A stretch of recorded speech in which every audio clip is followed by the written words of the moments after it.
The Birds, the Bees, and the Burns by Sinaloa. Read by My Lost and Found. Summary. Because, let's face it, there's no way Endeavour gave any of his children the birds and the bees talk. And this is the fic following a result of poor parenting. Why are we doing this? I don't want to. I thought all of you were still mad at Toga because of last night.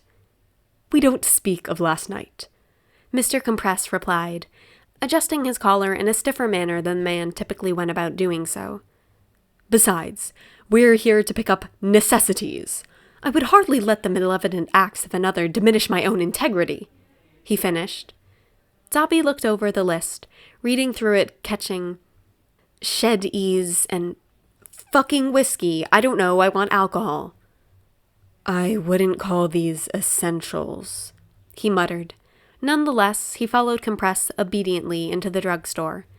It was weird seeing Atashiro out of the mask, he noted. The magician seemed to lose a large amount of the showman routine he regularly flaunted, and seeing the man so subdued was almost enough to put Dabi on edge. He watched as the man casually filled the basket with various bottles, and Dabi entertained himself by brooding, and making it a challenge of how many items in the basket he could identify. Toothbrush, anti-dandruff shampoo, gauze, ibuprofen, a box of something. Dabi furrowed his brows and stared at the blue box, reading the unfamiliar words. Hey, Houdini, the fuck are these? Some new gauze shit? He gestured towards the box. On the box, small cotton rods were advertised. Were they supposed to be inserted into wounds? He guessed they could be shoved into bullet wounds, but it seemed counterproductive in the long run. The man turned his head, and Dabi watched as he looked at Dabi, and then the box, standing awkwardly still. Finally, he chuckled awkwardly. They're for Himiko, young man, he said, before quickly turning himself back to the shelves. For Toga? Was this a blood thing? Maybe like one of those Brita filters? Blood had diseases in it, right? He stared at Compress's back, then turned to the shelf the blue box was grabbed from. There were many boxes of these things. Drinking blood wasn't that common, and yet there was almost 3 entire shelves of these things. He noted words like absorbent and discreet. So that cemented his theory these were for blood. Maybe you ate them? Soaked them and then ate them? Like Dunkaroos? The idea was disgusting, though, and Dabi felt like the food items wouldn't be in the feminine hygiene aisle. Feminine hygiene. He stared at the box, tampons staring back at him, and pulled out his phone. Pausing from following Compress, the man walked the aisles. He typed the product name into the search bar, followed by purpose, looking at the screen impassively. He slowly lowered the phone and raised his head to look at Compress, who had stopped walking when he noticed Dabi had stopped. Compress? Dabi whispered. What the fuck? Compress gripped the steering wheel tightly. How did you not know? You're 24. You're an adult. Plus, do you not deal with blood on a daily basis? I've watched you staple your leg together, Dabi. I know about blood, Compress. I didn't know it came out of girls like that. Toga's not secretive about it. She complained about staining her sheets just yesterday. She drinks blood, Compress. I thought she'd knocked over her water bottle on the bed or some shit. Compress groaned and smacked his head against the back of his seat. Dabi, pale and mildly horrified next to him. Slowly, Compress gathered his bearings. So you've never had a parent discuss this with you? No sisters? Even female friends? Dabi sighed and held up his hand. Parents weren't too concerned with sex ed. He dropped a finger indicating he was crossing that option off the list.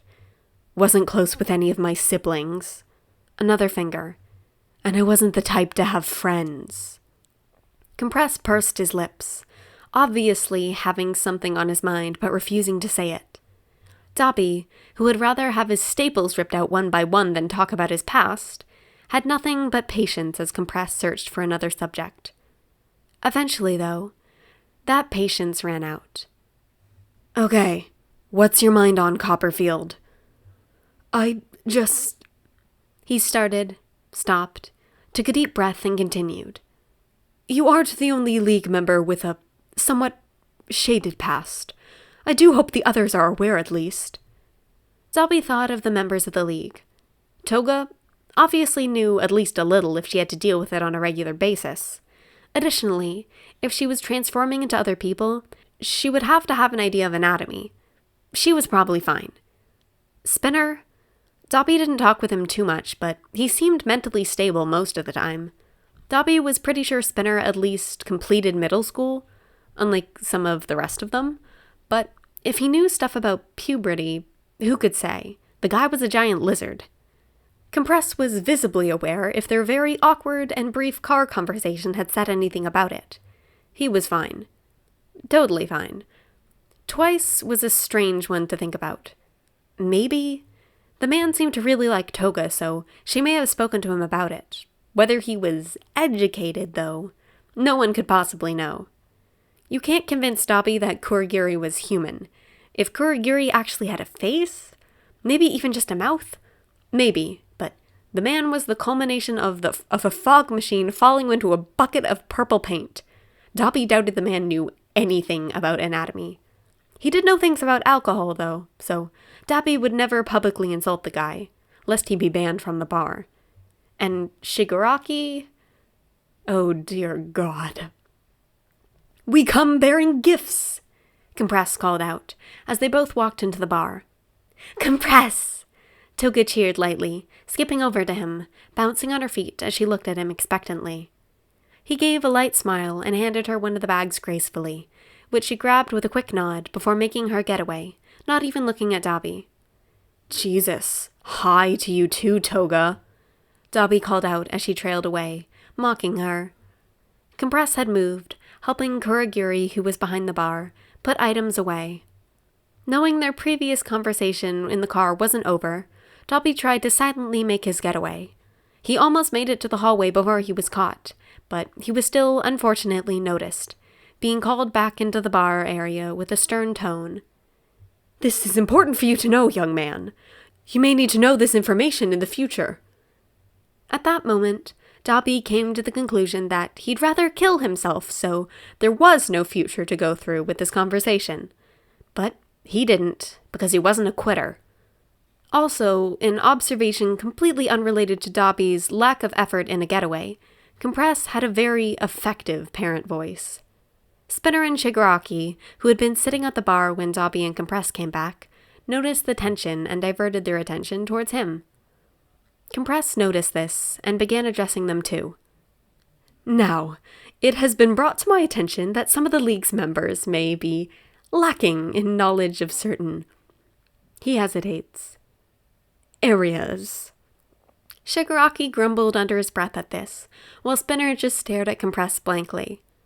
Kurogiri, who had been watching this discussion happen, seemed to catch on to the topic quicker, and Dabi could have sworn he saw the yellow abyss Kurogiri called eyes widen. Mr. Compress, I think you'll find that Tomura-sensei was more focused on other areas of study.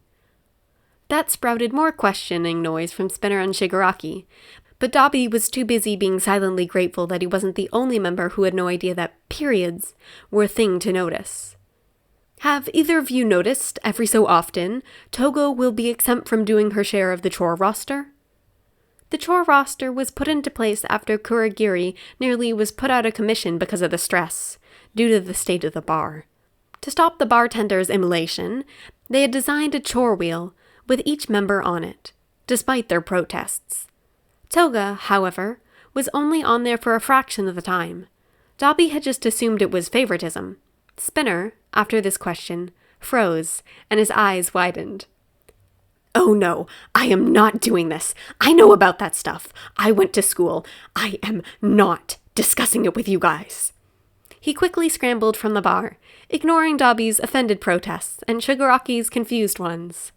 Compress, on the other hand, sighed in what sounded like relief, and gestured for the remaining boys to turn their heads to the TV, which had been hooked up to a laptop by Kurogiri, which showed a slideshow in bright colors. All right. Compress clapped and turned towards the boys. He clicked a button and the words, menstruation, came up on the screen. Dabi groaned. Oh my fucking god! Yes, it can be a very distressing time for those who experience them. Wait, this happens every month? From the ages of about 11 to 50, although that's an average. Oh my fucking god! So, what do women get out of sex exactly? This sounds like bullshit. Well, the same as men, I suppose. Pleasure. And possible STIs, risk of pregnancy, and pain? Yes, they experience that as well. Wait a minute. Toga's on her period right now? Yes, that's what began this conversation. Why? Toga! Oh, hey, Dabi. I thought you guys had left a few minutes ago. Why are you calling me? What size are you? What? I mean, it depends on what you're talking about. In shoes, I'm a size 8. In pants? No, what's your... A crash. Dabi? Sorry, what's your, vagina size? What? There's 18 different kinds here. So what size are you?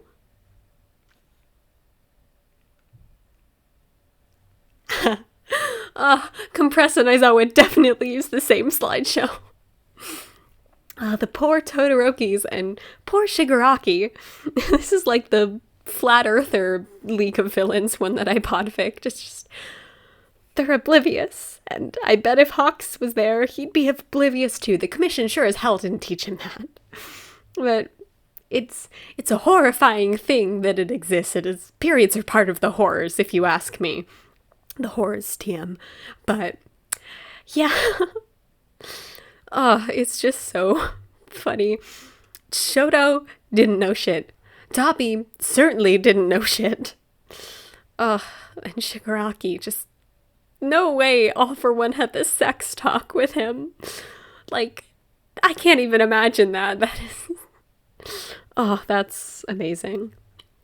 But yeah, these two fics are great. Yeah, I love them. They are amazing. And I hope you guys felt the same, because I really enjoyed podficking them. But yeah, I hope you guys enjoyed, and see you next time. Bye! Sex talks from All For One.